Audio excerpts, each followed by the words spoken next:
Kabur keluar ya menuju ke anu ya gua. Menuju ke Makassar. Media sosial kembali heboh dengan penemuan gua misterius di Pulau Madura. Sebuah video yang memperlihatkan penemuan gua misterius di Kabupaten Pamekasan viral di Instagram dan TikTok. Warga lokal meyakini gua tersebut memiliki lorong bawah tanah yang sangat panjang dan tembus hingga ke Makassar, Sulawesi Selatan. Meski terdengar menakjubkan, klaim tentang gua tembus Makassar ini belum pernah dibuktikan secara ilmiah.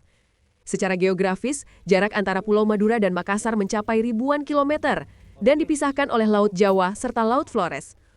Para ahli geologi belum menemukan bukti adanya jalur bawah laut alami yang menghubungkan kedua wilayah tersebut. Halo guys, ada penemuan gua ya. Gua, kena. Mama gua. Loh. Mau kabur keluar ya menuju ke anu ya gua. Menuju ke Makassar.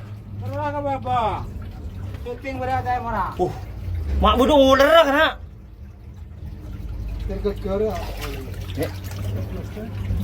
Aduh guys.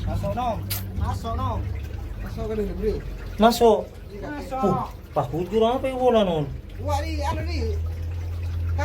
Kaki kasih kanan jadi. Keluar inggeran.